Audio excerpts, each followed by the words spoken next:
guys! Today we'll be recapping a story called The Monster Princess. Please like the video and subscribe to the channel. It helps us a lot. Enjoy! Princess Arvella, the first princess of the Carmelita Empire, dreams of herself standing amidst a raging fire, blood all over her dress. In bitterness, she curses a girl named Judith, determined not to yield anything to her. Suddenly, Arvella awakens, panting and sweating from the nightmare she's just had. That morning, she heads out to the palace grounds just in time to interrupt the second princess, Chloe Shuna Carmelita, from punishing someone. Curious, she turns to see the object of Chloe's ire, only to find the girl from her dream, Judith. It turns out Judith is an illegitimate child of the royal family, born of slave origins. Despite her lowly background, Judith is actually the fourth princess of the empire, and her inherited golden eyes are an indication of it. Chloe continues to badmouth Judith, but Arvella stops her, shocking Chloe. Since Judith has been acknowledged by the deputy emperor, Arvella believes she's just as worthy to be a princess, worthy to be their sister. Sensing Chloe's stun reaction, Arvella invites her to have tea together as a compensation, much to Chloe's delight. As for Judith, Arvella orders the maid, Marina, to take her in, a gesture that touches Judith as she looks at Arvella with awe. What are the odds of meeting the subject of your dream? Perhaps it's destiny, Arvella thinks. Something interesting is boiling in this cauldron, and we're all ready to see it. 10 days later, Marina brings a soothing drink to an exhausted Arvella. Apparently, the deputy emperor has been deploying Arvella out on missions lately, ultimately leaving her drained and exhausted. Out of the blue, Arvella asks about Judith, much to Marina's surprise. She reports that Judith is the same as before, still spending most of her time studying to become a proper royal. Her sudden interest in Judith intrigues Marina, but Arvella doesn't bother to reply. In her mind, Arvella relives her dream, a dream so cruel it felt real. In that dream, Arvella is in a vast space with bird cages hanging from the sky, and she encounters a strange book, Princess Judith's Shining Story. The book recounts Judith's miserable life, unacknowledged by her other royal siblings. That is, until she awakens her magic power and becomes the greatest magician among all the royals. Arvella, out of fear of Judith taking everything away from her, resorts to using forbidden sorcery in desperation. But the forbidden sorcery turns her into a bloodthirsty monster, and in the end, she meets a tragic and miserable fate. She snaps the book shut, disgusted and horrified by its events. Is Judith really destined to be the protagonist of their reality? Days later, Arvella realizes that the events of the book are slowly coming to life. Judith is experiencing the same hardship she faced in the book. But that dream stirs something within Arvella as well. Seeing Judith's misery, she realizes just how easy her life as the first princess is. In fact, she might have taken a lot of things for granted. Arvella's realizations are enough for her to change her ways. Even the maids are noticing and appreciating just how kind she's been treating everyone lately. One thing remains certain, though. She's determined to find out more about that book. Later that day, Arvella decides to do something she hasn't done in a while. She's going to visit her mother. Why hasn't she visited in such a long time? As if on cue, her internal musings are answered by the sight before her. It's her mother, the Empress Sherelle Delphinium, being all affectionate with her little brother, Milium, the third prince of the empire. For a moment, the two look like the happiest mother and child duo, something that Arvella can't stomach, and for good reason, too. Arvella is a princess born with mage's fever, a disease that doesn't allow her heart to handle too much magic power. Ultimately, people with this disease end up losing their magic and die a painful death. When her mother gave birth to Milium, she stopped loving Arvella in a snap, almost as if discarding her for being sick, defective as others call her. I can't believe a mother could be so harsh. Arvella is about to leave, but suddenly, Milium catches sight of her. Milium sprints towards Arvella, smiling as he wonders why she was about to leave without saying a word. Caught, Arvella tells him she has a headache, and he happily offers to blow on her head. But when she tries to refuse, he pulls her hair forcibly. Sensing her irritation, Milium tries to justify his actions, not uttering a single apology. Ugh, I'm getting spoiled brat vibes from him already. Arvella turns to leave again, telling Milium to pass on her regards to their mother. But as soon as they're out of view, her emotions come crashing down on her. There's no denying that Milium has all of the Empress's love, but it's a truth that still hurts Arvella to this day. That night, Arvella sulks in her room. It was a mistake to go see her mother. As a child, she loved her mother dearly, even taking care of her own hair since it resembled her mother's. But without a second thought, Arvella grabs the scissors on her desk, cutting her golden locks off. It's about time she let go of her hair and of any hopes of her mother loving her again. The following day, Arvella heads out to the forest, with a heartbroken Marina trailing behind her. Arvella has come to scout the forest, a hunting ground run by nobles. But instead of regular prey, they hunt down children for leisure. In fact, it's even backed up by the second queen, Katerina, and Arvella remembers the book detailing how she took out her anger on Judith when the truth of her doings was exposed. Suddenly, the owner of the Blovis forest, Baron Western, greets Arvella, a nervous sweat running down his head. He tries his best to drive Arvella away, but she doesn't back down. After all, who could hurt such a powerful magician like herself? Unexpectedly, a wolf chases a boy in tattered clothes to Arvella's direction. She quickly eliminates the wolf, and the boy turns to her with wide eyes, labeling her as the Rabbit Leaf Princess. By Arvella's official orders, the Empire's royal knights immediately seize the nobles behind the operations of the hunting grounds. As all the children are finally liberated, Arvella breathes a sigh of relief, calling it a day. She returns to the palace only to encounter Judith as soon as she arrives. Although unsolicited, she comments on Judith's lack of a lady-in-waiting, advising her to get one as soon as possible. In her room, Arvella orders Marina to gather her magic video stones. She wants to watch her childhood videos in an attempt to cheer herself up. Video after video, she sees her childhood self all jolly and smiley, something that she no longer is in the present. Her life just doesn't have anything good to look forward to, and her fate in the book is proof of that. But even so, book or no book, her life was still doomed from the start. After all, she's bound to die from the mage's fever. A few days later, Arvella joins Chloe for a tea party, but little did she know that Chloe's mother, the second Queen Katerina, would be around. They greet each other as civilly as possible, but Queen Katerina's dislike for Arvella still remains obvious. Seeing Queen Katerina, Arvella remembers something about Judith's book. According to the book, there was one casualty in the human hunting incident, but this is something interesting to Arvella because everyone in the forest were all saved. Suddenly, a thought comes to her. Could she be able to change the future written in the book? I mean, it seems like a possibility. The idea puts her in a good mood, and she fully plans to indulge everyone until the party comes to an end. But out of the blue, the party erupts in whispers and gasps. Judith has come to the party, and someone has just slapped her. Baron Cannon, trying to eliminate a bug with her fan, accidentally hit Judith in the face as she was about to reach for a cookie. However, she doesn't offer an apology, making Judith the laughingstock of the party. If Arvella doesn't do anything right now, she would probably look like an accomplice to Chloe and her friend's stunt, and the thought of that just irritates her. Without warning, she sends a streak of magic flying in Baron Cannon's direction, hitting her in the face in an excuse to ward off bugs. Petty as ever, Arvella gives her a taste of her own medicine for tormenting Judith unnecessarily. But to her dismay, Chloe praises her, showing admiration for trying to show concern for her friends. Way to spin the story! That wasn't even Arvella's intention! Chloe then shifts her attention to Judith, coldly dismissing her from the party and ordering her to go to Liliana, the third princess. As Judith leaves, Arvella reflects on the book's plot. Soon enough, Judith would awaken her magical powers and would be identified as a descendant of ancient magic. Cunning as always, she thinks it's better to keep Judith close, so she orders a maid to wrap cookies and bring them to the fourth princess's palace. But suddenly, Arvella remembers something that sends her sprinting to find Judith. In the book, Judith was face to face with a carnivorous magical plant as she headed over to the third princess. Arvella didn't realize that it would happen today. Just in time, she arrives at the scene as Judith screams for help. With her magic, she cuts off the plant's vines, freeing Judith from its grip. In gratitude, Judith hugs Arvella, tears streaming down her face. Arvella sighs, but she doesn't push Judith away, warning her to be careful next time. Later on, Arvella checks on the magical plant, but someone comes to taunt her. It's Ramiel Run Kamalita, the first prince of the Empire. In the book, it was supposed to be Ramiel who saves Judith from the magical plant, but now Arvella has just changed that. Ramiel may be the first prince, but he's as immature as a child, and his mother, Queen Katerina, has been worrying about his lack of interest in the throne. Arvella is in no mood to indulge him, so she leaves him alone shortly after. However, mischievous as ever, Ramiel only smirks, sending his magical snake after Arvella to spy on her. That night, Judith receives the cookies Arvella had sent her.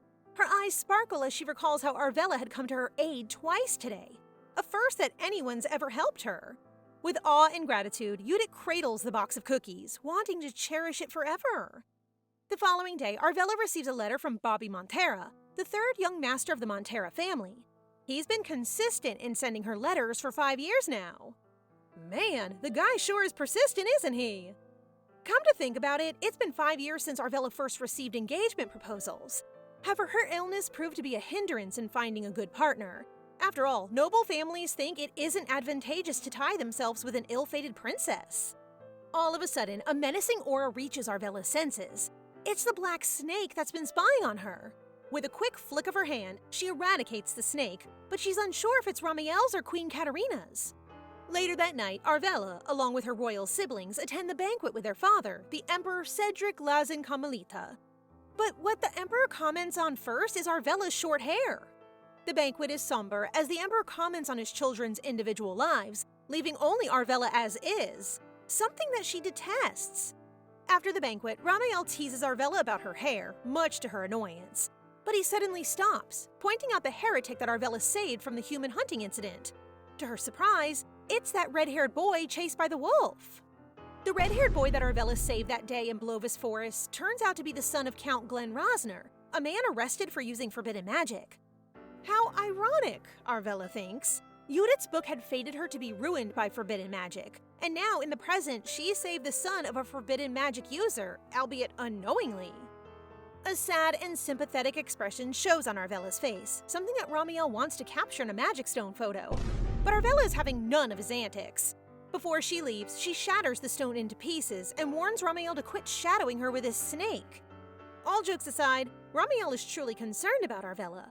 Spying on her always leads nowhere since he's caught almost immediately. With a playful glint in his eyes, he decides to shadow Judith and Queen Katarina instead. Speaking of his mother, he wonders what she's scheming with her uncle recently. Days later, Arvella heads out to the public library, adamant on looking for a book that would tell her more about her disease. But when she finds nothing, she resorts to breaking into the restricted reading section, easily using her magic to get past the library's barrier. Inside, she finds a book entitled The Other Side of the World, and to her surprise, it details the space where she found Judith's book in her dream. A vast space with numerous bird cages hanging from the sky. It turns out, many wizards have experienced the same dream as her. Yet, despite everything in this book, it still doesn't show her the cure to her disease. In Judith's book, Arvella slowed down the effects of her disease by sacrificing a person, but she became addicted to it and ultimately turned into a monster. Suddenly, Arvella is hit with a bold idea. What if she sacrifices a person but takes preventative measures not to become a monster? Just enough to slow down her disease for a while. It still sounds too risky, though. As soon as she thinks this, a sigil of golden light immediately materializes on the door. The restricted section opens and in comes Killian Bernhardt, the only heir of the Bernhardt family, among the two families considered as the pillars of the empire. He's here to see Arvella. He may look cute, but he's given suspicious vibes. Killian was one of the potential candidates to become Arvella's fiancé, but she never took an interest in him. However, upon encountering Judith's book, she finds out that Killian becomes Judith's fiancé.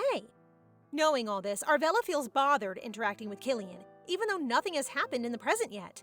She excuses herself from his presence, returning the book she found back on the shelf. Outside, Arvella reflects on their exchange. She feels as though Killian was laughing at her internally. She snaps out of her thoughts just in time to catch the second prince, Lloyd Brill Kamalita, tormenting Judith with his hound of a puppy from across the hedge wall. Despite Judith's pleas, he refuses to take hold of the puppy, knowing that it would attack Judith should she come near. To make matters worse, she sees Ramiel's shadow snake wrapped around Judith. How irritating these brothers are! Hidden from across the hedge wall, Arvella uses her magic to rid the snake, and she wills the plants around Lloyd to entangle him in vines, suspending him up in the air. Lloyd, who realizes that this magic can only be Arvella's, pleads with his sister to release him. Hearing this, Judith looks around, awe and gratitude in her eyes. Arvella has saved her once again. Lloyd's pleas are too noisy for Arvella, so she leaves them be, making her way to her greenhouse. It's been a while since she's been there, but it's always been a place of refuge for her. But something, or someone, shifts in the corner, startling Arvella. It's Count Rasner's son, the red-haired boy. The guards and knights outside the palace have been searching high and low to find Count Rasner's son, labeling him as a heretic. Suddenly, he begins to threaten Arvella, urging her to help him escape. The heretic intrigues Arvella, and she decides to guide him toward the back door of her greenhouse. Curious, she wonders how he got in, to which the heretic tells her that the door opened as soon as he touched it. Suddenly, he calls her attention, wondering if she's the rabbit leaf princess. Arvella then realizes what he means. He's referring to a magic video stone segment of her as a child collecting rabbit leaves. Apparently, it was the only thing in Count Rosner's house, so he's been rewatching it ever since. For someone who's talking to the first princess, Arvella notes that he speaks to her rather informally. However, she doesn't mind it. It feels refreshing to experience something different. In fact, their interaction might have just cheered Arvella up from a bad day. The two reach the back door, and Arvella wonders where he plans to go. In a somber yet definite tone, he tells her he'll go somewhere where he's wanted, a desire that Arvella knows all too well. He thanks Arvella for her help and runs through the door. As soon as he steps out, magical chains strangle him, causing him to collapse as the Imperial Knights immediately locate him. Arvella can do nothing about his capture, yet she still orders the Knights not to treat him too harshly. That night, as she's alone in her room, Arvella takes out a book she snuck out from the Royal Secret Library. It's a book about forbidden magic. It reiterates the need for a sacrifice, and Arvella tries her best to remember who it was that she sacrificed in Judith's book. She recalls her sacrifice to be Gerard, Judith's red-hair escort knight, a heretic from the White Knight Order. Suddenly, the pieces all click. Could Gerard be the same heretic from earlier? What a coincidence, though! In Judith's shining world, Arvella recalls offering Gerard as a sacrifice. He was always in her way, so it was only a matter of time before Arvella finally got rid of him. In the present, Arvella sports an upturned smile. After searching for so long, she finally finds a cure to her condition, but it still requires a sacrifice. She remembers the heretic as he was caught. She needs to get to him. The following day, Judith comes running to Arvella's direction as she strolls through the palace grounds. However, she suddenly falls, and her maids can only laugh at her, something that infuriates Arvella. The maids turn to greet the first princess, but Arvella rejects their greetings, turning and tending to Judith instead. As she looks at Judith, she sees Ramiel's shadow snake wrapped around her, wondering if Judith doesn't feel it clinging onto her. Her attention then shifts to Judith's hands. They're sore and red. Sensing her concern, Judith assures her that she's all right. It's just because of the lessons she's been taking with the third princess, Liliana. Curious, Arvella wonders what on earth transpires in their lessons. It turns out Liliana has invited Judith to partake in Viscount Torsen's class. But whenever Liliana fails to answer correctly, it's Judith that takes the hit. Hearing this, Arvella is outraged at the injustice and discrimination they're imposing upon Judith. With genuine intentions, she takes Judith's hands in her own, using her magic to heal them.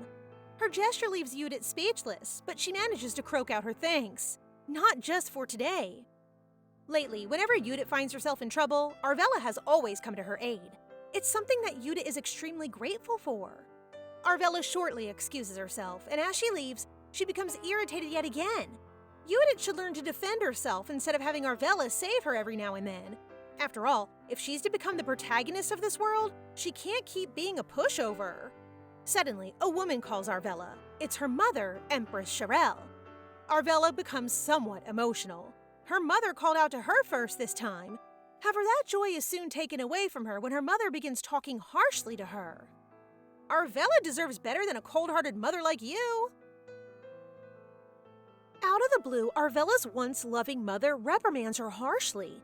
She correctly assumes the Empress has seen her with Judith, which is why her own mother reminds her not to shame their family, especially at Arvella's position, leaving the poor girl dejected and somber. At her palace, Arvella's sunken mood doesn't improve. It seems her father won't hesitate to abandon her, her mother rejects her, and her brother, despite being immature, is touted as the favorite. She also thinks of Judith, who she knows will be the female protagonist. Overwhelmed, Arvella wishes she could get rid of everything. Arvella's thoughts get interrupted when she's pricked by her attending maids. Upon learning Judith is 12 and knowing she'll gain immense power at 16, Arvella thinks now's the time to get rid of her, but she's horrified by her own thoughts.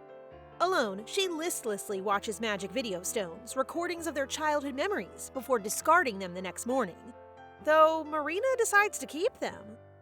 And so, Arvella decides to join the third princess, Liliana, and Judith at Liliana's tutor class. Viscount Torsen, the tutor, is initially surprised, but figures Arvella's there to watch him whip Judith. Apparently, when Liliana can't answer a question, it's Judith who takes the punishment of having her knuckles whipped. Of course, Arvella intervenes, using magic to wrap and contort Torson's hands, who immediately admitted that his arrangement was because of Liliana. Arvella orders the Viscount to go and reprimands her sister, but Judith, despite the torture, defends Liliana. Arvella asks Judith to report if such incident occurs, and even promises to assign her her own tutor since she wants to learn. Admittedly, meeting Judith changed Arvella, but regardless of her feelings, time passes. The hunting festival is held. What choices could Arvella be forced to take?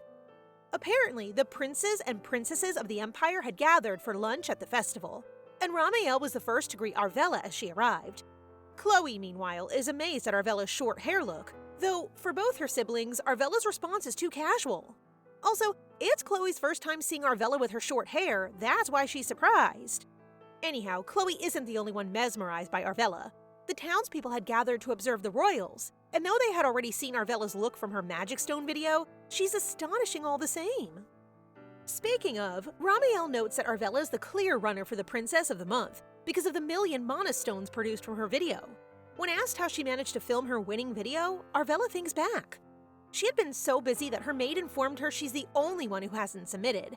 Ramael's was about him diligently attending class, their mother's idea since he's usually wacky in his videos. Milliam, on the other hand, made flower crowns for their mother, something he copied from Arvella's old videos. Still undeterred, Arvella merely expresses her worry that she doesn't know what to film. Her maid suggests a video with Milliam, but Arvella refuses. Instead, she gathers her own mana stones, goes out in the garden, and finds the right angle to film. Back in the present, the siblings continue to praise Arvella, though she notices Judith sitting from afar, unnoticed by all the others. Soon, Chloe makes a scene about choosing the perfect drink. She chooses a mint lemonade, but she just spills it at Judith, mockingly saying she didn't notice someone in her seat. Arvella knows it's a calculated insult. She stands, reprimanding Chloe for her mistake, and asks Judith to stand. She informs her that, whether by accident or not, she can't attend the festival with dirty clothes. Poor Judith hears the others speculate about her being kicked out as Arvella contemplates what to do with her. Arvella regards Judith's sad face and looks over to Chloe, who is without a care. Finally, she forms her plan. Of course, Chloe doesn't like that she has to lend Judith her own clothes, but Arvella lectures her that this is a good testament for the second princess, lending her hand to her sister in need. And when Chloe sees that the people also agree and cheer her for this, she willingly relents, much to her naivety. Suddenly, Vivian arrives and doesn't mind her siblings' greetings simply to report Duke Killian Bernhardt has arrived. While the other girls fret over their appearance for the young man, Arvella reminds them to be quiet. She knows herself that Killian, the male lead, is destined to Judith, and when she locks eyes with her former fiancé candidate, Arvella averts her gaze. Anyway, the opening ceremony for the hunting festival is spearheaded by the Emperor, and all Arvella could think of is how boring that is. The Emperor then calls on her for her opening speech, and though her siblings assume her speech will be longer than last year's, 10 pages, imagine, Arvella converts her speech to using her magic for fireworks. Some are shocked, but many more are amazed, so Arvella decides to have a little more fun. In her fireworks show, she incorporates an ancient language unknown to perhaps all, calling the Emperor bald and all sorts of cheeky comments about it. Arvella's happiness wells up at her prank, that is, until she sees Killian with a smile on his face. He's so effortlessly handsome, she doesn't like it. Perhaps he also understood the language?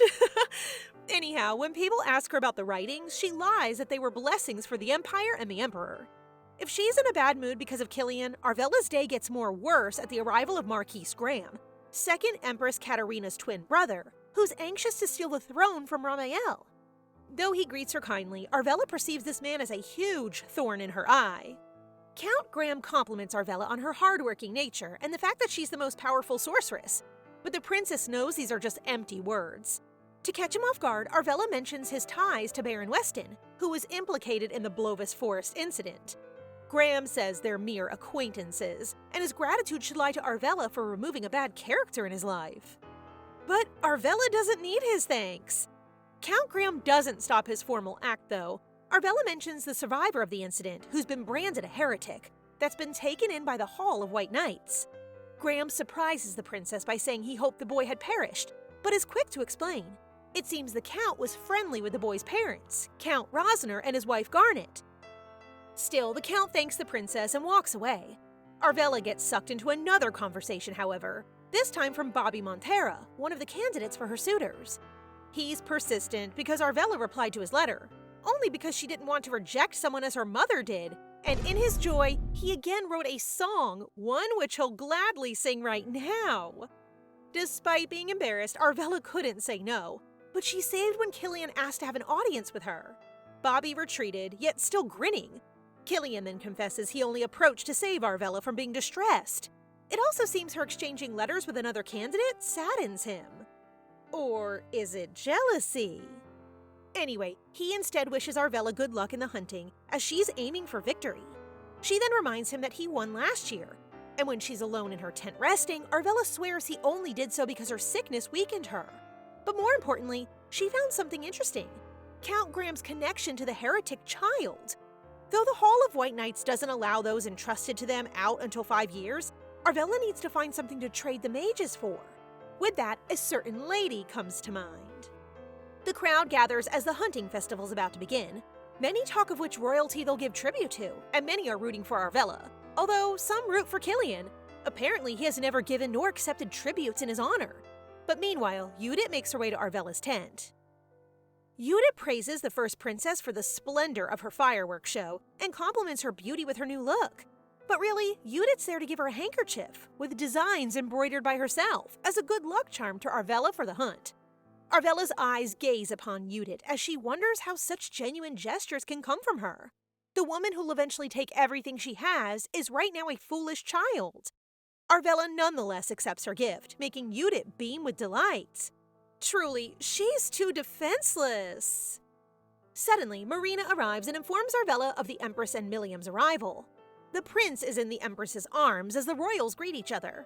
But upon seeing that Milliam has crafted a hair ornament for Arvella as a gift, Arvella suspects he didn't make it anyway. Much like a good luck charm, Arvella realizes her mother had only visited to record Milliam's gift-giving with a magic stone. However, Milliam's spoiled nature arises when he sees Arvella holding Judith's gift, and slaps her hands to get rid of it. The Empress immediately dotes on her son, but not because he did something wrong, but because he might have gotten hurt. God, what a horrible mother! For Arvella, she knows the child must be made aware of his wrongdoings, but doing so in front of the recording magic stone is surely something their mother doesn't want. All her life, she feels like a puppet, doing what her mother wants all the time. Now, even though she's smiling and accepts Milliam's gift with such a kind understanding, all Arvella can think of is how sick she is of all of it. Milliam explodes with delight as he sees his sister more beautiful with his gift. Arvella smiles, but while her maid fixes her hair and Milliam's preoccupied, her mother informs her that she'll only be attending the first and last day of the hunt, hence, she'll have to take care of Milliam. All Arvella can think of is that the Empress cares only for Milliam. However, the Empress catches Judith from the edge of her gaze, and she immediately shuts off the magic stone's recording. Again, she antagonizes Arvella for her continued acquaintance with Judith the lowlife, and lectures her about bringing shame to their family. Arvella can only take so much, so a hint of rebellion shines through for a bit. Initially apologizing to her mother, Arvella then proceeds to lecture her about teaching Milliam royal etiquettes pertaining to his tantrum earlier. It's not that Milliam's bad, it's just that he hasn't been taught properly. Of course, this all sounds preposterous to the Empress, but before she can retort back further, Arvella excuses herself as she's preparing for the hunt. The princess then asks Marina for Judith's handkerchief and ties it around her hand, fulfilling both promises to Judith and Milliam. The worrisome Judith gains her smile back and wishes Arvella good luck again. Finally, the hunt begins. Arvella and Killian engage in small talk before it starts, with the former heading west and the latter heading south. On the first day of the hunt, both of them received praises for catching such rare beasts, but it seems Killian edges it out due to his skill. Killian says it's because of Arvella wishing him good luck that he managed to do well. Arvella jokes about his luck lasting the whole 3 days, but Killian takes it as a compliment, making the princess hate how genuine he is. The next 2 days weren't close competition. Killian gets all the praise, but he's the only one to notice how great Arvella has been, catching a creature that's notoriously difficult to hunt alone. Now, as thanks for her good luck wishes, Killian offers her one of his best catches. The right to give their hunt as tribute is reserved for the winners of the hunting festival, so Arvella surmises that Killian's offer means he's confident he'll win it all this year. Naturally, this pisses the princess off, though she formally accepts it if it happens, but says she can't reciprocate Killian's offer. That's because she's planning to give her tribute to herself if she wins. It's her own hard work. Still, Killian says he'll happily continue with the hunt since Arvella agreed to accept his tribute. Back at her palace, Arvella can't comprehend why someone like him, who never gave tributes, would declare such a thing. Marina notices this and is confused. After all, everyone's saying the princess and the marquise's meeting has been a pleasant one in their eyes, and that the two were a good match. Arvella immediately dismisses the thought, instead focusing on why she didn't find luck hunting on the second and third days. She remembers her wearing Judith's gift on the first day, but not the following ones. Turns out Marina had washed it, so Arvella asked her to prepare it next time around. She's hoping it'll bring some of Judith's protagonist luck. Anyway, Arvella prepares to visit the Hall of White Knights. There, we see Count Raznir's son being tortured repeatedly because of his escape attempt, more so because he spilled the crates containing magic stones. The poor boy remembers his childhood, how his mother died early, how his father spiraled deep into depression, and how his closest helpers ended up abandoning him because of his father. The only thing that kept him going was seeing a happy, smiling child with a clover crown from a magic stone gifted to him by his departed nurse. Even until now, he uses this memory to persevere, hoping to see her again. He looks defiantly at his abusers, and they prepare to strike, but is stopped by the first princess's arrival, noting how the Order's conversation through violence of heretics is something she's never heard of. The very girl from the boy's magic stone. Arvella's arrival shakes the members of the White Knights, who excuses their actions as raising their cane to point at the fallen stones rather than to strike. Arvella sees through this lie, but doesn't push it. Instead, she approaches Gerard, Count Raznir's son, and says he doesn't have to pick the stones up by himself. The White Knight members again show fake humility, helping Gerard tidy up the mess. One member then whisks Arvella to meet with Levantion at the lab, but she recognizes the boy as the one she'll have to sacrifice, Judith's future knight, vowing to acquire him someday.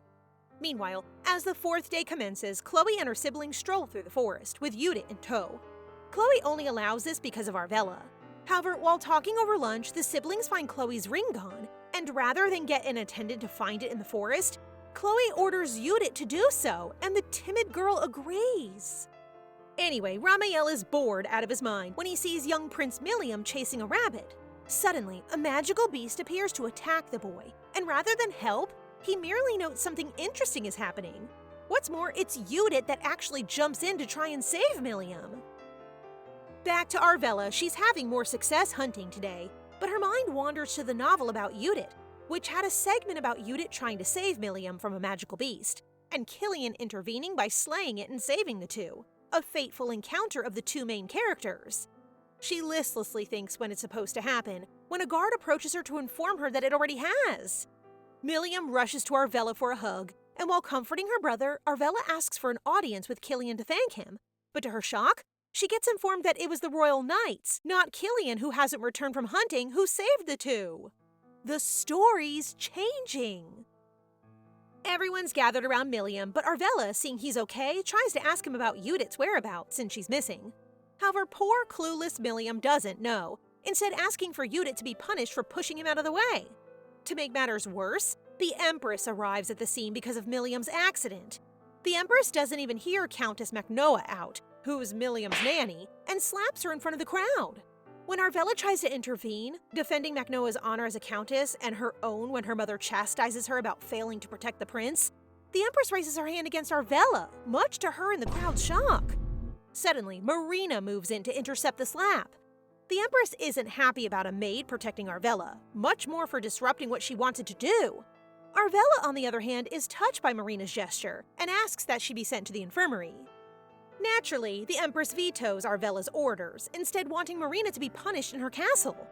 With that, Arvella decides to speak her mind.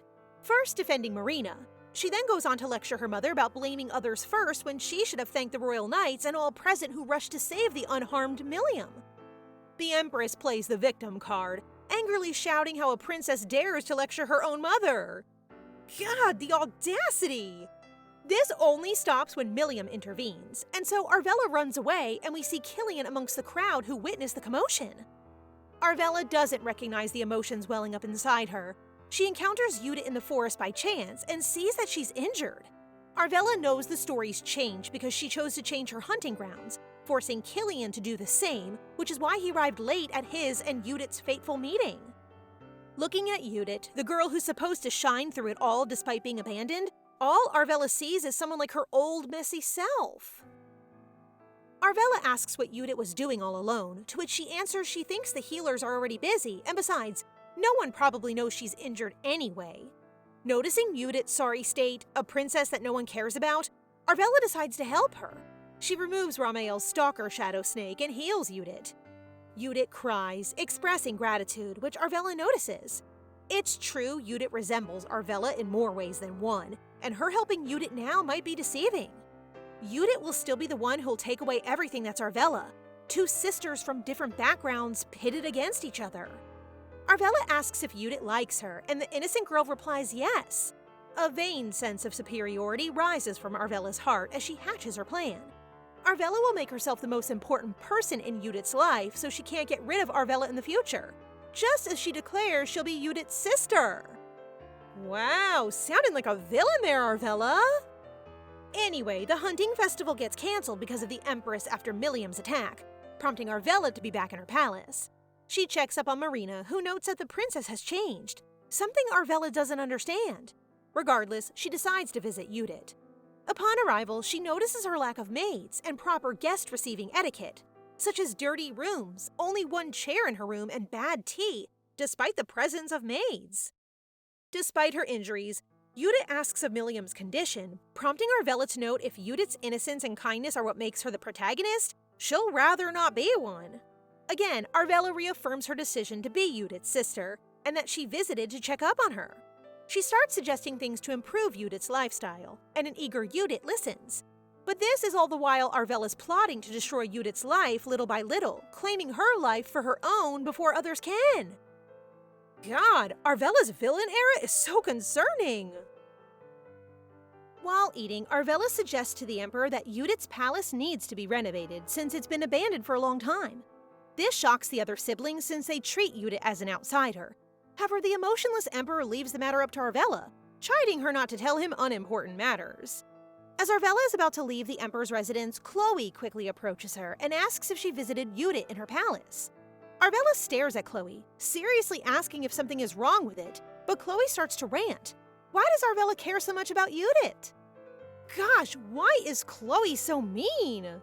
In a matter-of-factly tone, Arvella replies that it's her responsibility to take care of her siblings. Afterward, Arvella arrives at the White Knight Hall and is warmly welcomed by Levantian, the chief sorcerer of the White Knight Hall.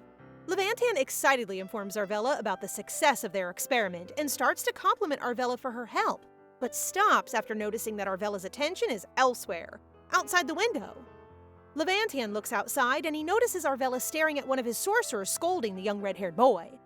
Seeing this, he comments that the sorcerer's attitude toward other people is a disgrace, but Arvella doesn't mind him, straightforwardly asking Levantian about the red-haired boy. Levantian curiously asks Arvella why she wants their heretic, whose education is still insufficient. Hearing this, Arvella starts to remember her plan to gain the heretic's trust before Judith meets him.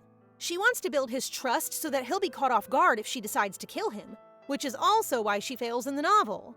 Even so, Levantian still can't directly give in to her request since there are rules and processes to follow. Confident as ever, Arvella proposes an exchange.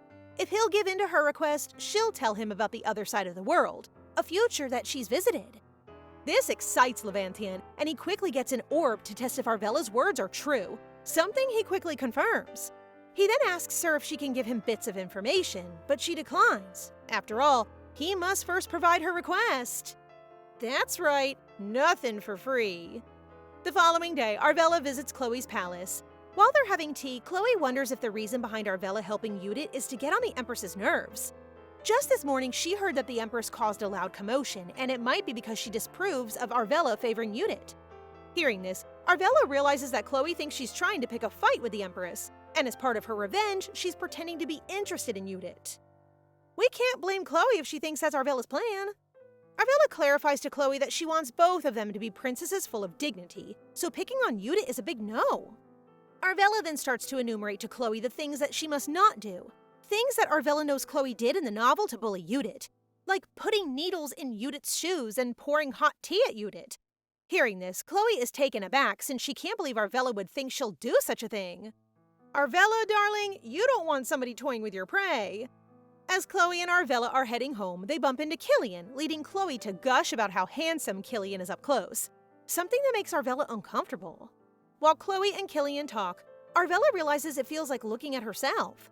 Still, her thoughts are distracted when Killian starts apologizing. He thinks Arvella should have been the winner of the hunting competition. After the commotion with the Empress, the interim settlement decided and proclaimed the winner to be Killian.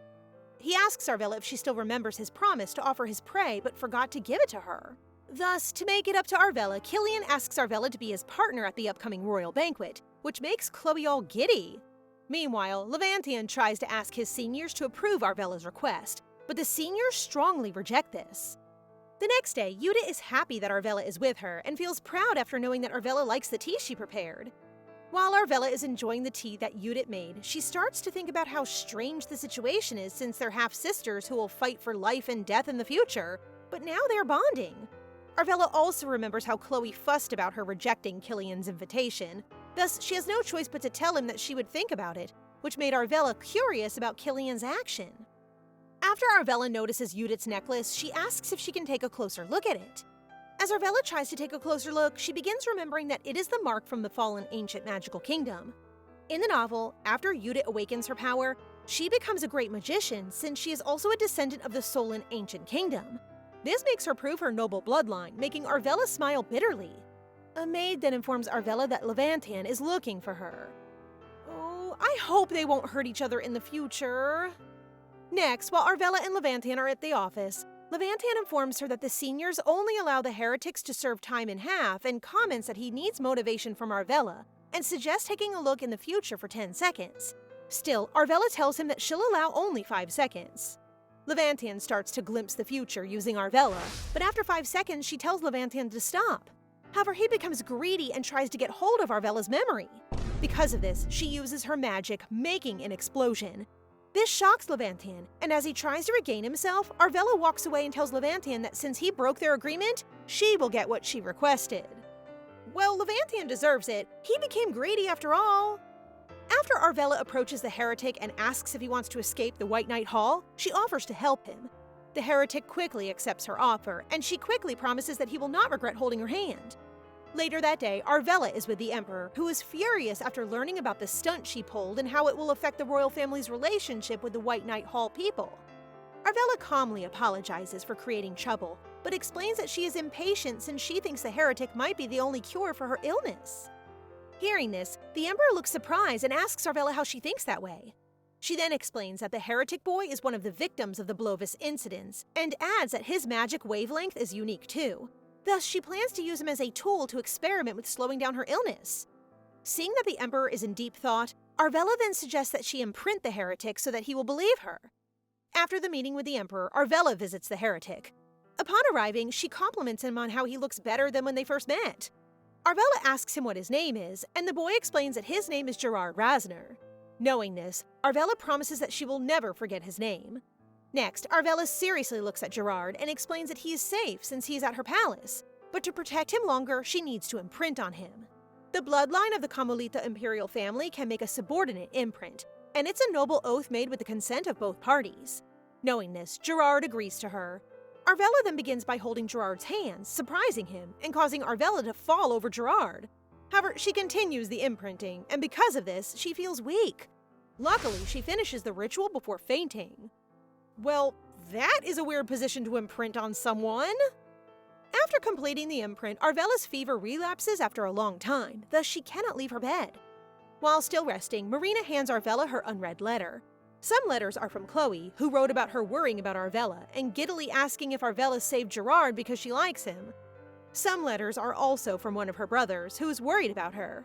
Another letter contains Levantian's rants, and others are from the White Knight Hall.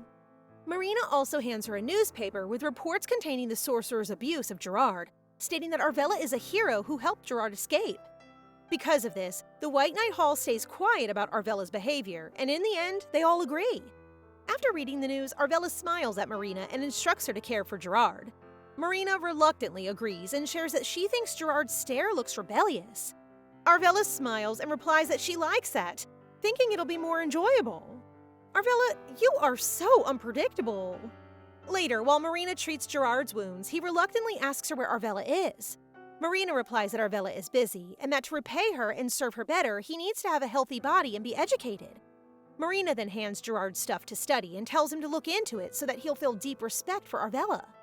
Alone, Gerard feels disappointed since he thinks Arvella is different from his grandfather, who brought down the Solomon's kingdom.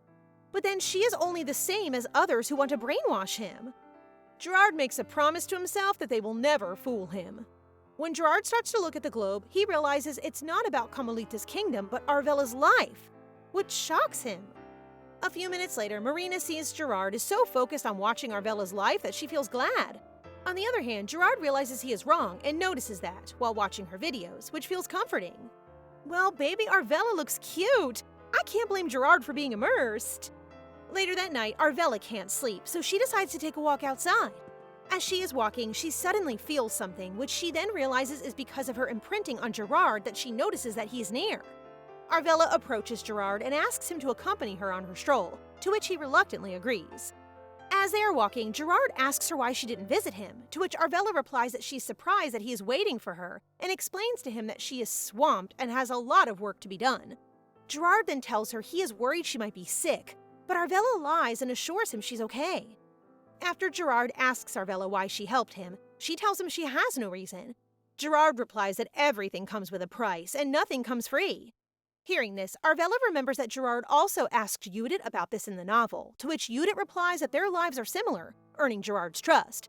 However, Arvella knows she can't use that reason, thus, she tells him she likes someone like him who doesn't give up easily and stays strong even after losing. His being a son of a sinner does not correlate, making Gerard smile a little. Meanwhile, the second queen, Katerina, is furious the following day after learning that the emperor didn't punish Arvella. She only self-reflects and thinks there must be some deal between Arvella and the emperor, and Arvella plans to use the heretic too. Katerina faces Marquess, her twin, and commands him to do something before it affects Ramael. Arvella continues to tell Gerard that if she picks something, it will become one of her most valuable possessions. She adds that everything she picks is worth it. Arvella tells Gerard not to doubt himself and adds that she wants him beside her. After Arvella tells Gerard that he can reject her if he doesn't want to walk with her, she and Gerard have a long walk together that night. The following days, Arvella visits the White Knight Hall and gives them money to repair the damages she made. She notices they have not fully repaired the damaged wall, so she instantly repairs it, earning praise from the sorceress. Later that day, Arvella proceeds to her office. Upon arriving, she starts to read Gerard's report and learns that at 14 years old, after the death of Countess Rosner, Count Glenn has been absent from his mansion because the loss of his wife saddens him, and he doesn't take care of his son properly. That explains why Gerard didn't have a proper education. Poor kid. Arvella also learns that Gerard tries to violate the taboo of turning back time, a very low success rate ritual. According to the late study, no matter how hard a person tries, it still fails. Next, Arvella reads the Killian letter, and while reading it, she remembers that in the novel, Killian also wants to protect Judith. Next, Arvella meets with her siblings, and Chloe starts bombarding her with questions about helping Gerard and whether she has feelings for him. Ramael also notices that Arvella suddenly becomes charitable, to which Arvella only replies that it has been her hobby recently. Arvella notices that Judith is silently looking at them from afar, thus she calls her to move closer and escorts her to a room full of dresses and shoes, where Arvella tells her that she can choose whatever she likes. Judith is surprised to see a lot of shoes and clothes in the room. As the maids help her try on some, one maid informs Arvella that they need to measure her since she has never been measured before. Seeing the pretty dresses, Judith still can't believe she can have them since it is her first time having lovely dresses. Oh, poor kid, being deprived of what she also deserves. Arvella starts suggesting some gowns she can wear during the banquet to Judith, and Judith instantly agrees. As Judith is still trying on the dresses, Arvella smirks while remembering that her real plan is not to make Judith Cinderella and her fairy godmother, but to make her with a dark heart. Let's hope you will not back out after unintentionally loving Judith. A few minutes later, at the Imperial Palace Garden, Milliam happily approached Arvella after learning of her arrival. Milliam's nanny followed him and then introduced themselves in front of Arvella. After, Milliam cutely asks Arvella to play with him since she never visits him even when he gets sick. Arvella explains that she's been busy working lately, but then Judith arrives and approaches them, making Milliam wonder who the lady is. Marina then replies to him that she is the fourth princess. Thus, Milliam realizes that she is the one who first gave Arvella her gift instead of him, making him slightly angry at Judith. However, Arvella explains to Milliam that she saved him and asks him to thank Judith, which he also follows. Next, Milliam realizes that Judith and Arvella are very close, which makes him jealous and leads to his crying. Later that night, Arvella lies outside on the bench, feeling stressed and relieved from Milliam's outburst. Luckily, Nanny Mira helps her soothe Milliam, but her thoughts are distracted after she notices Gerard near her. Gerard tells Arvella that Marina asked him to hand her a blanket since it might be cold. Arvella notices Gerard is an entirely different person, but aside from the change in how he speaks, he's also more natural at serving her. Thus, Arvella compliments him and tells him that Marina has been teaching him lately, to which Gerard replies that he has been learning etiquette from Marina. Knowing this, Arvella starts to think that Gerard might be planning to escape if she lets her guard down. Thus, she asks Gerard to hold her hand since she needs to check something. Gerard starts to feel uncomfortable as she uses her magic, so he quickly moves away from her, making him stumble. After Arvella tries to tease him for stumbling quickly and suggests that he needs physical training, Gerard quickly reasons that it's because of her. He stops, knowing there's no point in talking with her, and walks away. Meanwhile, at Katerina's palace, she reminds her son Ramael to stop being close to Arvella. Ramael assures his mother that he is not like Chloe because there's a reason why he is close to Arvella. She comments that since Arvella enjoys playing with her boy toy, he likes to try to play with the lowly boy too. The following day, Lillian comments to Arvella that even if she hosts the charity, she is more popular with the children, making her jealous. Arvella smiles at her, but their conversation is cut when her mother announces that a guest wants to meet her, thus leaving Arvella behind. Alone, Junon approaches Arvella and fakely shares that he is worried about what happened to Arvella at the hunting festival. He adds that he's relieved that she's safe. Arvella also slightly smirked and replied that she was fine and that the knight had handled that situation well. Junon then starts to embarrass Arvella by trying to remind her about the Empress's outburst towards her. But Arvella doesn't back down and tells him that people only exaggerate the stories. Thus, he needs to fact-check. You go, girl. Do not back down on jerks like Junon. Knowing that he cannot win the conversation, Junon changes the subject to Arvella's only candidate for fiancé, Bobby. This makes Arvella realize that Junon is setting her up with Bobby, so she can't be engaged with other influential families. Thus, Arvella tells Junon that he seems to believe rumors easily, but Junon replies that Bobby, being her only suitor, might not be rumored. Junon is interrupted by Killian asking to join the conversation since it concerns Arvella's fiancé candidates. Still, Arvella tells him that Killian has nothing to talk to them about. Killian then explains that it has everything to do with him since he wants to be Arvella's fiancé, and Killian also adds that he's doing his best to be a suitable husband for Arvella, making Junon surprised at the same time embarrassed since he's again wrong, thus quickly leaves them behind. Once a loser, there's always one, Junon, and you are one. Afterward, Arvella straightforwardly tells Killian that she does not plan to thank him, confusing him. Hence, Arvella explains that everything he says to Junon does not affect her. As they talk, a young girl approaches Arvella and presents her with a flower. A few seconds later, the bouquet explodes, but luckily Arvella and Killian quickly take action, thus saving them and the young girl. After the explosion, the guards approach Arvella, protecting her from another attack, while the other Imperial guards survey the place and find who the assassin is. The young lady starts to cry and explains to Arvella that she did not do it and she only brought the flowers from the event hall, which Arvella assures that she believes in her. Oh, poor kid, for being used by some jerks to kill others. Arvella starts using her magic to learn who the assassin is. She knows that it is someone from the Order of Walpurgis. Hence, she instructs the knight to investigate the people at the charity party that is part of that organization. Next, Arvella approaches Killian and shyly thanks him for protecting her. His defense spell saves her from a lot of trouble, which startles Killian because of how cutely Arvella acts. Oh, it looks like they're starting to like each other. So guys, what do you think of the story so far? Please subscribe and turn on notifications for updates on this and all our other stories so you can be the first to find out when they're out.